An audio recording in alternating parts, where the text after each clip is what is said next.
being a child and sort of crawling around the house, I remember these Turkish carpets.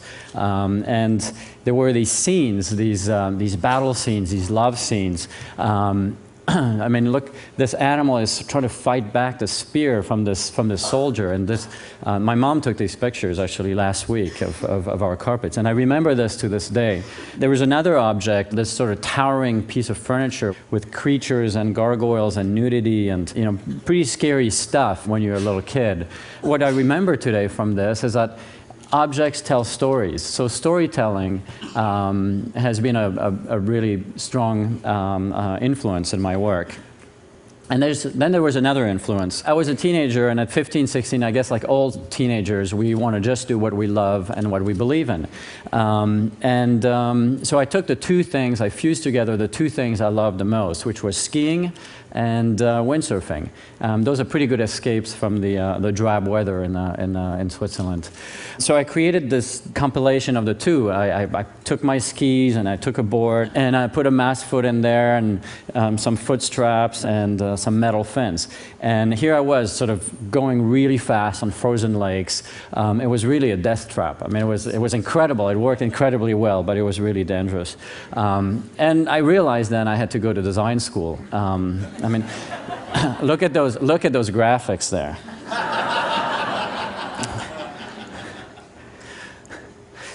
So I went to design school, and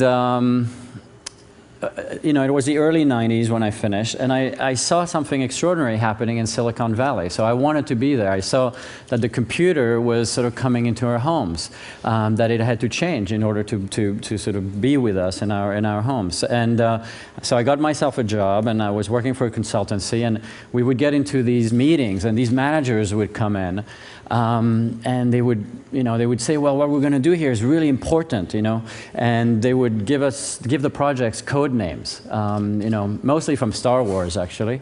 Things like C-3PO, Yoda, Luke.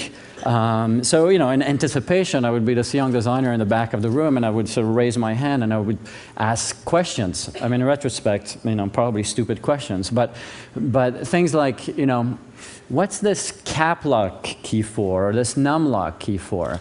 You know, that thing. You know, do people really use it? Do they need it? Do they want it in their homes? What I realized then is they didn't really want to change sort of the legacy stuff. They didn't want to change the insides. They were really looking for us, the designers, to create the skins, to sort of put the outside, to create, you know, to put some pretty stuff outside of the box. And I didn't want to be a colorist. You know, it wasn't what I wanted to do. I didn't want to be a stylist in this way. And then I saw this quote: "Advertising is a price companies pay for being unoriginal." So I had to start on my own. So I moved to San Francisco, and I started a little company, Fuse Project. And what I wanted to work on is important stuff. And I wanted to really sort of not just work on the skins, but I wanted to work on the entire human experience. So the first projects were sort of humble, but they took technology and maybe made it into things that people would use in a new way, maybe finding some new functionality. This is a watch we made for Mini Cooper, the car company, right when it launched. And it's the first watch that has a display that switches from horizontal to vertical. And that allows me to sort of check my time really discreetly here without bending my elbow. And other projects which were really about transformation, about sort of matching sort of the human need. This is a little piece of furniture for an Italian manufacturer, and it ships completely flat, and then it folds into a coffee table and a stool and whatnot. And something a little bit more experimental. This is a light fixture for Swarovski, and what it does is it changes shapes. It goes from a circle to a round to a square to a figure eight. And just by drawing on a little computer tablet, the entire light fixture sort of adjusts to what shape you want. And then finally, the leaf lamp for Herman Miller. This is a pretty involved process. It took us about 4.5 years, but I really was looking for creating a unique experience of light, a new experience of light. So we had to design both the light and the light bulb. And that's a unique opportunity, I would say, in design. And the new experience I was looking for is giving the choice for the user to go from a warm, sort of glowing kind of mood light all the way to a bright work light. So the light bulb actually does that. It allows the person to switch and to mix, these two colorations. And it's done in a very sort of simple way. One just touches the base of the light, and on one side you can mix the brightness, and on the other, the sort of coloration of the light. So all of these projects have sort of a humanistic sense to them. And I think as designers, we need to really think about how we can create a different relationship between our work and the world. Whether it's for business or as I'm going to show on some sort of civic type projects. Because I think everybody agrees that as designers, we bring value. Value to business, value to the users also. But I think it's the values that we put into these projects that ultimately create the greater value. And the values we bring can be about environmental issues, about sustainability, about low power consumption. They can be about function and beauty. They can be about business strategy. But design is really the glue that brings these things together. Jawbone is a project that you're familiar with, and it has a humanistic technology. It feels your skin. It rests on your skin, and it knows when it is you're talking. And by knowing when it is you're talking, it gets rid of the other noises that it knows about, which is the sort of environmental noises. But the other thing that's humanistic about Jawbone is that we really decided to sort of take out all the techie stuff and all the nerdy stuff out of it and try to make it as beautiful as we can. I mean, think about it. The care we take in selecting sunglasses or jewelry or our accessories is really important. So if it isn't beautiful, it really doesn't belong on your face. And this is what we're pursuing here. But how we work on Jawbone is really unique. I want to point at something here on the left. This is the board. This is one of the things that goes inside that makes this technology work. But this is the design process. There's somebody changing the board, putting traces on the board, changing the location of the ICs as the designers on the other side are doing the work. So it's not about slapping skins anymore on a technology. It's really about designing from the inside out. And then on the other side of the room, the designers are making small adjustments, sketching, drawing by hand, putting it on the computer, and it's what I call being design driven. There's some push and pull, but design is really helping define the whole experience from the inside out. And then, of course, design is never done. And this is the other new way, the other way that is unique in how we work is because it's never done, you have to do all this other stuff, the packaging and the website, and you need to sort of continue to really touch the user in many ways. And but how do you retain somebody when it's never done? And Hossein Rahman, the CEO of Aleph, Jawbone, really understands that you need a different structure. So in a way, the different structure is that we're partners. It's a partnership. We can continue to work and dedicate ourselves to this project, and then we all sort of share in the rewards. And here's another project, another partnership type approach. This is called Y Water, and it's this guy from Los Angeles, Thomas Arndt, Austrian originally, who came to us, and all he wanted to do is to create a healthy drink or an organic drink for his kids to replace the sort of high sugar content sodas that he's trying to sort of get them away from. So we worked on this bottle, and it's completely symmetrical in every dimension. And this allows the bottle to turn into a game. The bottles connect together, and you can create different shapes, different forms. Thank you. And then while we were doing this, the shape of the bottle upside down reminded us of a Y. And then we thought, well, these words, why and why not, are probably the most important words that kids ask. So we called it Why Water. And so this is a place, another place where it all sort of comes together in the same room. The three-dimensional design, the ideas, the sort of the branding, it all becomes sort of deeply sort of connected. And then, you know, the other thing about this project is, you know, we bring intellectual property, you know, we bring a marketing approach, we bring all this stuff, but I think at the end of the day what we bring is these values, and these values create a soul for the companies we work with. And it's especially rewarding when your design work becomes a creative endeavor, when others can be creative and do more with it. Here's another project which I think really sort of emulates that. This is the one laptop per child, the $100 laptop.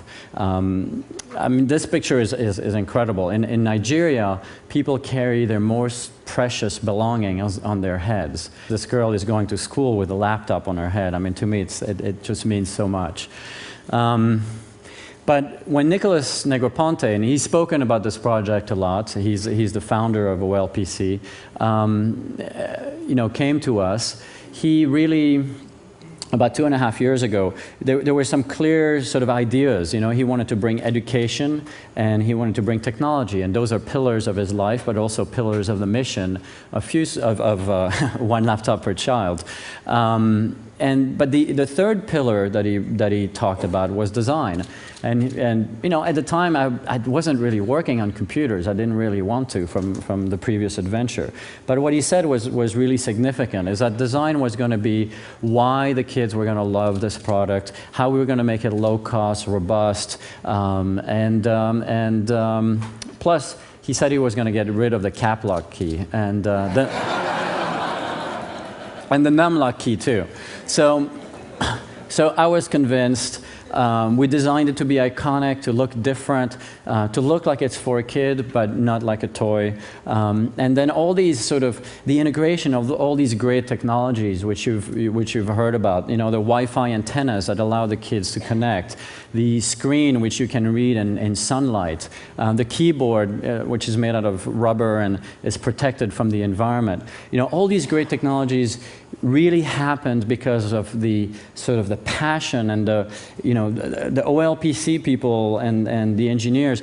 You know, they fought the suppliers, they fought the you know, the manufacturers. They, you know, it was such a, I mean, they fought like animals for this to remain the way it is. And in a way, it is that will that makes projects like this one, you know, allows the process from not sort of destroying the original idea. And I think this is something really important. So now, you know, you get these pictures. You get up in the morning and you see the kids in Nigeria, and you see them in Uruguay with the computers, and in Mongolia. And we went away from, you know, obviously the beige. I mean, it's colorful, it's fun. In fact, you can see each logo is a little bit different. It's because we were able to bring to run during the manufacturing process 20 colors for the X and the O, which is the name of the computer. And by running, by mixing them on the manufacturing floor, you get 20 times 20. You get 400 different options there. So the lessons from seeing the kids using them in the developing world are incredible. But this is my nephew Anthony in Switzerland. And he had the laptop for an afternoon, and I had to take it back. It was hard. And it was a prototype. And a month and a half later, I come back to Switzerland, and there he's playing with his own version. Like paper and cardboard. So I'm going to finish with one last project, and this is a little bit more of adult play. Some of you might have heard about the New York City condom. It's actually just launched, and actually launched on Valentine's Day, February 14th, about 10 days ago. So the Department of Health in New York came to us, and they needed a way to sort of distribute 36 million condoms for free to the citizens of New York. So a pretty big endeavor, and we worked on the dispensers. These are the dispensers. There's this friendly shape. You know, it's about a kind of, it's a little bit like designing a fire hydrant.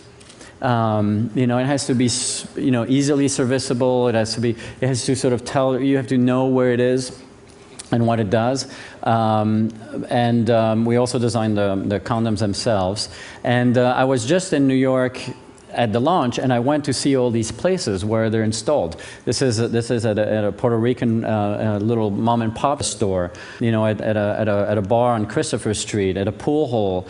I mean, they're being installed in like homeless clinics everywhere. Of course, you know, clubs and discos too. And here's the public service announcement for this project.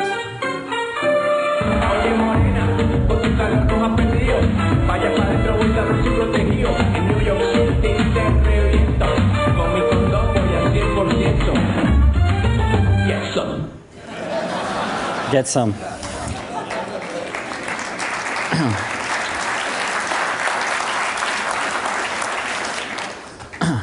So, you know, this is really where design sort of is able to create a conversation. I was in these venues, and people were, you know, really like into getting them. They were excited. It was creating a, you know, it was breaking the ice. You know, it was getting over a stigma, and I think that's also what design can do.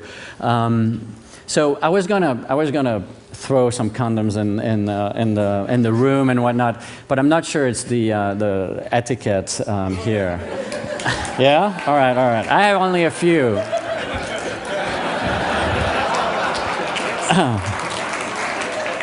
So I have more. You can always ask me for some more later.